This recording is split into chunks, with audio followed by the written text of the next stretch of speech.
রাজন্না হালদার তার স্বামীর বিরুদ্ধে মারাত্মক অভিযোগ। কি অভিযোগ আপনাদের সেটাই স্পষ্ট করব। এই রাজন্না হালদার তৃণমূল ছাত্র পরিষদের সাসপেন্ডেড যে নেত্রী, তিনি যে মারাত্মক অভিযোগ করেছিলেন মনোজিৎ মিশ্র সম্পর্কে, এবার তার স্বামীর বিরুদ্ধেই অর্থাৎ স্বামী প্রান্তিকের বিরুদ্ধেই অভিযোগ উঠছে। রাজন্নার স্বামীর রেকমেন্ডেশনেই নাকি মনোজিৎ কমিটিতে, হ্যাঁ কুকীর্তিমান মনোজিৎ, রাজন্না স্বামীর রেকমেন্ডেশনেই কমিটিতে। রাজন্না হালদার প্রতিবাদের আবহে জি 24 ঘন্টায় এমনই বিস্ফোরক অভিযোগ আইনজীবী তিতাস মান্নার। মনোজিতের বিরুদ্ধেও বিস্ফোরক মন্তব্য করেছেন রাজন্না। আমরা জানি দুদিন আগেই 21 সালের ফেব্রুয়ারি মাসে টিএমসিপির লিগাল সেল তৈরির কাণ্ডারি ছিলেন এই প্রান্তিক চক্রবর্তী রাজন্না হালদারের স্বামী, আর লিগাল সেলে কোঅর্ডিনেটর হিসেবে আনা হয় মনোজিৎ মিশ্রকে। কসবা কাণ্ডের আবহে বিস্ফোরক দাবি করেন রাজন্না এবং তার স্বামীর বিরুদ্ধে এবার অভিযোগ উঠছে রাজন্নার স্বামীর রেকমেন্ডেশনে এই কমিটিতে মনোজিৎ। এবার আপনাদের শোনাবো আইনজীবী তিতাস মান্না ঠিক কি বলছেন এই প্রান্তিকের বিরুদ্ধে, তার কি অভিযোগ। 2021 সালে ফেব্রুয়ারি মাসে আপনাদের তৃণমূল ছাত্র পরিষদের লিগাল সেল তৈরি হলো। এর মূল কাণ্ডারি কে, কার জন্যই মূলত এটা তৈরি হয়েছিল, কে তৈরি করেছিলেন এটা? এই লিগাল সেলের মূল কাণ্ডারি ছিলেন প্রান্তিক চক্রবর্তী। না, তার আগে কোনো লিগাল সেল ছাত্র পরিষদে ছিল না। প্রান্তিক চক্রবর্তীর হাত ধরে লিগাল সেলের সূচনা। তো যখন এই লিগাল সেল তৈরি হয়, যারা কমিটিতে ছিলেন সেখানে প্রথম দিকে কি মনোজিৎ মিশ্র ছিলেন? না, প্রথম দিকে মনোজিৎ মিশ্র ছিল না। কারণ এই কারণেই ছিল না, প্রথম থেকে যখন কমিটি তৈরি হওয়া কথা আলোচনা শুরু হয় তখন থেকে মনোজিৎ মিশ্রের নাম প্রস্তাব করেছিলেন প্রান্তিক চক্রবর্তী, এবং সেই সময় আমরা তার কঠোর বিরোধিতা করি। সেই বিরোধিতার ফলে প্রান্তিক চক্রবর্তী তখন কোনোভাবে মনোজিৎকে ওই কমিটিতে আনতে পারেনি। পরবর্তীকালে যখন আমাদের শোকজ করা হয় এবং তার পরবর্তীতে 2022 সালে গিয়ে প্রান্তিক চক্রবর্তীর হাত ধরে মনোজিৎ মিশ্র লিগাল সেলের কমিটিতে উঠে আসে। কেন বিরোধিতা কিসের জন্য আপনারা করছিলেন? কারণ এই মনোজিৎ মিশ্র কাণ্ড কারখানা সম্পর্কে আমরা 2017-18 সাল থেকে ওয়াকিবহল। সেই বিষয়ে তখন থেকে আমরা জানি মনোজিৎ মিশ্র কী ধরনের ছেলে, কী কী ঘটনা ঘটিয়ে এসেছে, কী কী তার নামে অভিযোগ রয়েছে, যা আজকের দিনে সমস্ত বড় বড় মিডিয়া, যে কোনো মিডিয়াতে দেখা যাচ্ছে। আমরা সেই সমস্ত ঘটনা সেই সময় নিজের চোখে দেখেই, সেই কারণে আমরা বারণ করেছিলাম এই ছেলেটিকে এই লিগাল সেলে রাখলে গোটা লিগাল সেলটা বদনাম হবে, গোটা দলটা বদনাম হবে। এবার সরাসরি কথা বলবো, আরো বিস্তারিতভাবে জানবো আমাদের প্রতিনিধি রনয় তিওয়ারির কাছ থেকে। রনয়, আমরা একটা ছবিও দেখতে পাচ্ছি এই প্রান্তিক অর্থাৎ রাজন্নার স্বামীর সঙ্গে একেবারে ঘনিষ্ঠ হয়ে দাঁড়িয়ে রয়েছে এই মনোজিৎ। আর রাজন্না হালদার তিনি তাহলে কোন মুখে অভিযোগ আনলেন দুদিন আগে, স্পষ্ট করো, ঠিক কি জানতে পারছো এখনো পর্যন্ত?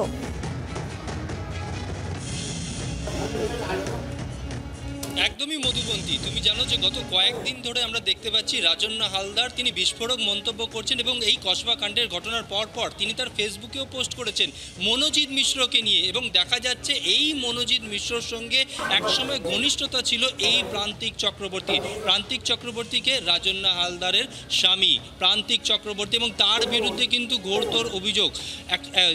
2021 সালে টিএমসিপি ছাত্র পরিষদের একটি লিগাল সেল তৈরি হয় এবং সেই লিগাল সেলে যে সমস্ত আইনজীবীরা ছিলেন সেখানেই কিন্তু মনোজিৎ মিশ্রকেও সুপারিশ করা হয়, মনোজিৎ মিশ্রের নাম সুপারিশ করা হয়। কে সুপারিশ করে? এই প্রান্তিক চক্রবর্তী। আইনজীবীদের একাংশ ক্ষুব্ধ, তারা ক্ষোভ প্রকাশ করেন। কেউ তারা জানান যে মনোজিৎ মিশ্রকে এই কমিটিতে নিয়ে যাওয়া যাবে না, কারণ মনোজিৎ মিশ্রের বিরুদ্ধে একাধিক অভিযোগ রয়েছে। কলেজ কর্তৃপক্ষ স্বয়ং তার বিরুদ্ধে অভিযোগ করেছে। যখন কলেজের সোশ্যাল প্রোগ্রাম, তখনও কলেজ কর্তৃপক্ষ লালবাজারকে চিঠি দিয়ে অভিযোগ করছে যে মনোজিৎ মিশ্র যাতে কলেজের প্রোগ্রামে গণ্ডগোল না পাকাতে পারে, সেখানে পুলিশি নিরাপত্তা চাই। আর 2021 সালে যে কমিটি তৈরি হচ্ছে সেখানে দেখা যাচ্ছে যে কমিটিতে অর্থাৎ 2021-এর পর 2022 সালে মনোজিৎ মিশ্রর নাম রয়েছে।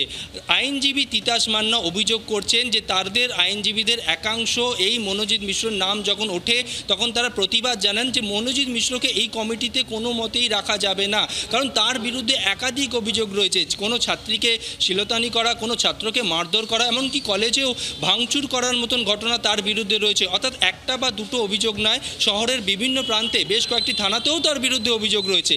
সেখানে কি করে এই লিগাল সেলে মনোজিৎ মিশ্রকে রাখা যায়? এই প্রতিবাদ করাতে তিতাস মান্না নামে ওই আইনজীবীকে শোকজ পর্যন্ত করেছিল।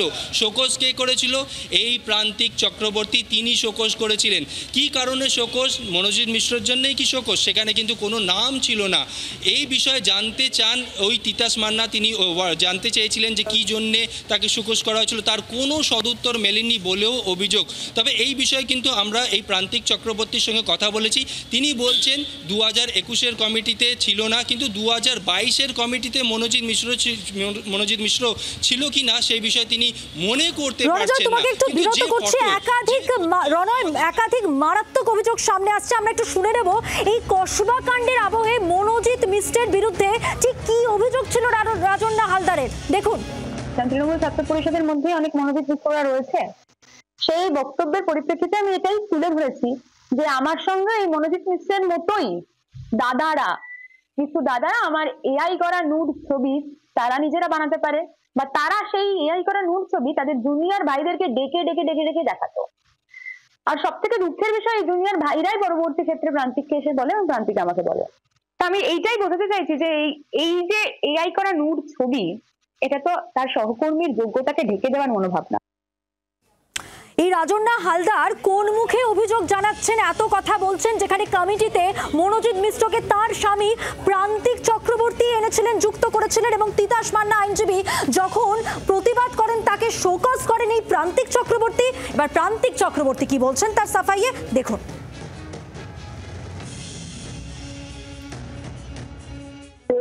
2022-এর যে কমিটির কথা বলছি, মনোজিৎ মিশ্রের নাম থাকলে আমি এই মুহূর্তে রিকালেক্ট করতে পারছি না। প্রথমে বলে যদি থেকেও থাকে, আমি কমিটির চিফ কোঅর্ডিনেটর ছিলাম না, তো কমিটিতে তো আরো প্রচুর মেম্বার ছিল। এগুলো তো দেখুন, সবটা তো আমি বারংবারই বলেছি, এবং যেহেতু আমি ছাত্র প্রতিনিধি ছিলাম, আমি বারংবারই বলেছি যে আমি কিন্তু সর্বেসর্বা ছিলাম না, আমি দলের অনুগত সৈনিক। তো আমাকে বেরং কমিটি থেকে 2022-এ রাখা হয়নি, যেহেতু রাজ্যে আমার উপর দায়িত্ব রাজ্য সভাপতি মনে করেছিলেন আরো বেশি করে কাজে লাগাবেন, তো আমাকে বলা হয়েছিল অ্যাডভাইজার হিসেবে থাকতে, আমি অ্যাডভাইজার ছিলাম। সেই কমিটিতে আমার কোনো রেকমেন্ডেশনও নেই এবং আমার কোনো আমি চিফ কোঅর্ডিনেটরও না। তো দুটোই যেখানে আমি নই, সেখানে হয়তো আমি সেটা বলতে পারবো না। আমরা শুনলাম দায় ঠেলে দেওয়ার চেষ্টা এক প্রকার করলেন এই প্রান্তিক চক্রবর্তী। সরাসরি কথা বলছিলাম, আমাদের সঙ্গে ছিলেন আমাদের প্রতিনিধি রনয়। আমরা শুনলাম প্রান্তিক চক্রবর্তী অভিযোগ অস্বীকার তো করছেনই, দায়ও ঠেলছেন।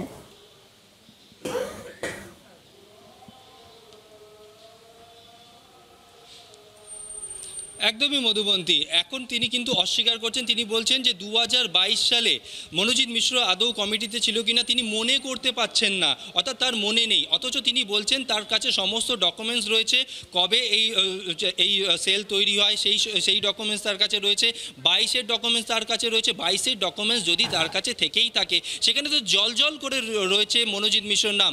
যে ছবি এখন তোমার মাধ্যমে আমরা জি 24 ঘন্টার দর্শককে দেখাচ্ছি মধুবন্তী, অর্থাৎ সেখানে কিন্তু পরিষ্কার যে রাজন্না হালদার গত কয়েকদিন ধরে মনোজিৎ মিশ্রের বিরুদ্ধে বিস্ফোরক মন্তব্য করছেন, বা মনোজিৎ মিশ্রকে নিয়ে তিনি তার ফেসবুকে পর্যন্ত লিখেছেন, সেই মনোজিৎ মিশ্রর ছত্রছায়া, অর্থাৎ বলা যায় মনোজিৎ মিশ্রর খুব ঘনিষ্ঠ ছিলেন এই প্রান্তিক চক্রবর্তী।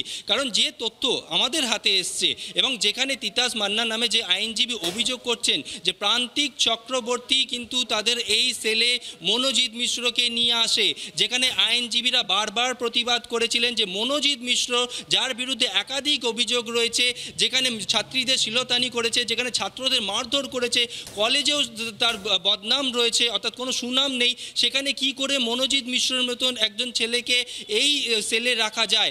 এর প্রতিবাদ করাতেই কিন্তু তিতাস মান্না নামে ওই আইনজীবীকে শোকজ করা হয়েছিল বলেও অভিযোগ সেই আইনজীবীর। সেই আইনজীবী বলছেন যে তিনি জানতে চেয়েছিলেন কি কারণে তাকে শোকজ করা হয়েছিল, এই প্রান্তিক চক্রবর্তীর কাছে তিনি জানতে চেয়েছিলেন। প্রান্তিক চক্রবর্তী কোনো রিপ্লাই দেননি, এমনটাও কিন্তু অভিযোগ। প্রান্তিক চক্রবর্তীর সঙ্গে আমরাও কথা বলেছি, কিন্তু সেখানে তিনি অর্থাৎ তিনি বলতে চাইছেন যে তার এই মুহূর্তে মনে নেই 2022 সালের কমিটিতে মনোজিৎ মিশ্র ছিল কিনা, এবং একই সঙ্গে প্রান্তিক চক্রবর্তী বলতে চাইছেন যে সেই কমিটিতে আরও অনেকে ছিলেন সেই সময়, তারা যদি বলে তো বলতে পারবেন। কিন্তু এখানেই প্রশ্ন, যেখানে রাজন্না হালদার অর্থাৎ এই প্রান্তিক চক্রবর্তীর স্ত্রী, যেখানে মনোজিৎ মিশ্রের বিরুদ্ধে একাধিক অভিযোগ করছেন, তার এমনকি ফেসবুকে লিখছেন যে ব্ল্যাঙ্ক পয়েন্ট রেঞ্জ দিয়ে গুলি করে মারা। একদমই রাজন্না হালদার যে অভিযোগ করছেন বারবারই, এবং তারপর প্রান্তিক চক্রবর্তীর এই সমস্ত কার্যকলাপ থেকে এটা প্রমাণ করে না যে মনোজিৎ মিশ্র তার কীর্তি অস্বীকার করছি আমরা, এবং অবশ্যই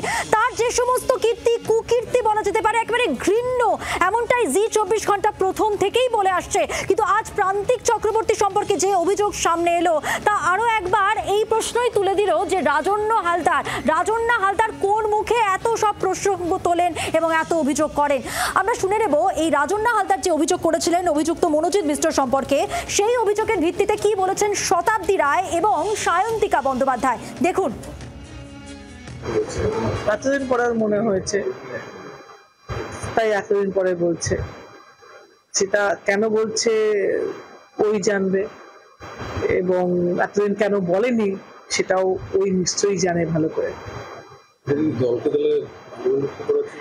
না, দলকে বিব্রত করছে, কিন্তু দলে তাতে কিছু যায় আসে না। কারণ সবার তো এটাই প্রশ্ন আসছে যে তাহলে এতদিন কেন বলনি।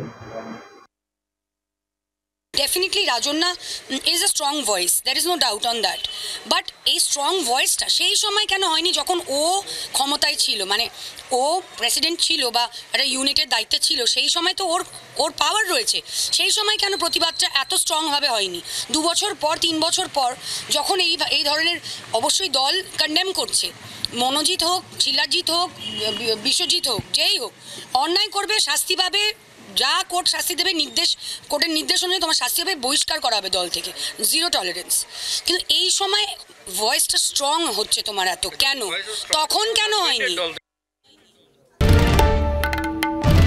বাংলার আওয়াজ, বাঙালির আবেগ, জি24 ঘন্টা।